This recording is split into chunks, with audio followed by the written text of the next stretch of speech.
Taya Williams. Thank you for joining me here on Taya's Sweet Aroma. For today, I decided that I wanted to share with you my version of the classic Zuppa Toscana soup. You know, with all this colder weather coming through, I can't think of a better way to end a long day than with a nice hot bowl of soup. Now, one thing you will notice as I am going over my ingredients list is that I'm going to be using my homemade chicken stock for this soup. If you don't want to make the stock, that is fine. You can use one from the store. One thing I did want to point out though is that my recipe is based around the flavors that are in my stock. So you may have to adjust some of the ingredients a bit. But right now I am gonna finish getting all my veggies chopped, well, my onion and my garlic chopped and ready to go. Dry my eyes because they're starting to water from this onion. And as soon as I am done, we will get ready to go over the ingredients. The ingredients you're gonna need for this soup is some granulated garlic, salt, red pepper flakes, some freshly ground black pepper, garlic, apple cider vinegar, cream cheese, some pork sausage, heavy cream, bacon, yellow onion, kale, and for the potatoes, I'm using gold today, but you can use gold, yellow, or red. And I also have here my homemade chicken stock. In my pot that I have set over a medium-high heat, I'm gonna start by adding in my bacon.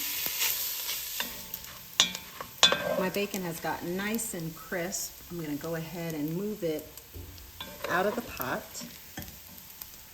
Now I'm gonna add in my sausage and just break it up in the skillet. The sausage has now cooked through beautifully, and you can see that I gave it a chance to get a nice little crisp to it. I'm gonna remove it into this bowl. Now to my pot, I'm gonna add in my yellow onion. Allow it to cook through until it gets nice and translucent. And while it's cooking, I'm gonna be scraping up some of these brown bits of flavor on the bottom of this pan. Okay, my onions have had a chance to get nice and translucent. I'm gonna go ahead and add in my garlic. Get it stirred in and allow it to cook for about 30 seconds, making sure I'm stirring the entire time because I don't want it to brown on me. Now it's at this stage that I want to add in my chicken stock, and I'm not going to be taking off any of that fat from the stock. I'm going to add it in. And right after I get my stock in, I want to add in my potatoes. Now, you want to make sure that your stock is cold or at room temperature, and that way your potatoes cook up evenly in the soup, and the inside has a chance to get nice and cook through along with the outside. If you were to put hot stock into this soup, what would end up happening is the outside of your potato would get cooked a lot faster than the inside. So make sure that your stock is at room temperature or cold. Gonna add in the seasonings and allow this soup to come up to a boil. Once it comes up to a boil, we'll move on to the next step.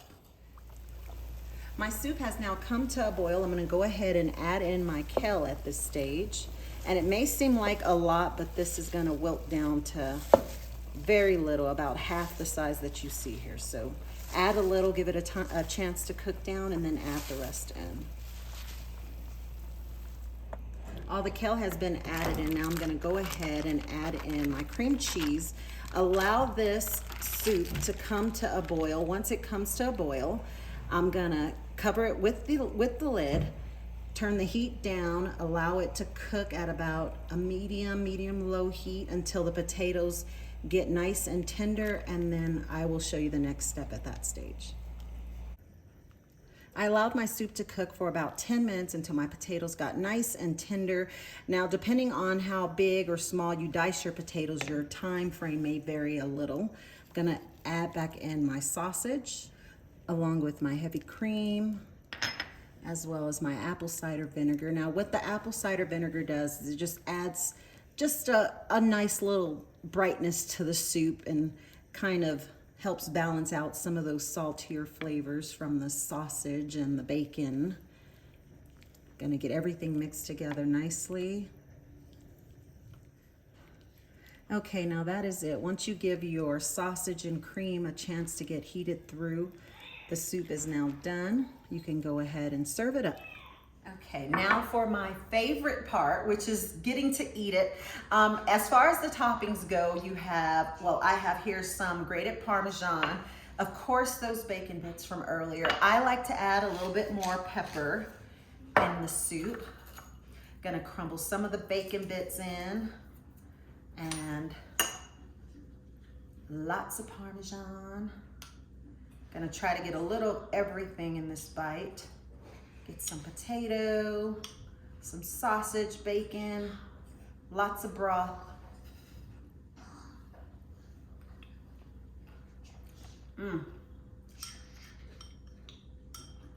You know, the thing that puts this soup to the next level is the broth. Hands down, a broth is what makes a very good soup, and I say that all the time. Now, I take the extra step and make a homemade broth for this reason. Anytime that I'm gonna be making a soup that calls for a chicken stock. If I don't have any in my stockpile in the freezer out in the garage, I'm gonna be making my stock because I know it's just gonna make the dish that much more delicious. Now, what I did last night is I did the chicken thigh version, which is listed in the notes below my chicken stock recipe. So instead of doing a whole chicken, I did chicken thighs because they can cook longer in this, well, they cook as long as it takes to cook the stock. And so that meat gets nice and tender. It sort of gets infused with that stock flavor. But I used that chicken, I shredded it and made chicken tacos last night. Of course, I seasoned it a bit more with like chili powder and other flavors that I like to have in my chicken tacos. But I took that stock and I saved it in the fridge because I knew I was gonna be making this soup, and it was well worth that extra step. I had to cook the chicken anyways, just made a stock. Like a 2-for-1 deal, I guess. Anyhow, you gotta give this recipe a try. It is delicious, especially now with the colder weather. I'm gonna finish this bowl, although I'm gonna eat some more for dinner tonight. I'm gonna go finish this bowl. I thank you for spending time with me here today. Don't forget to like and subscribe below, and I hope to see you again next time. Bye.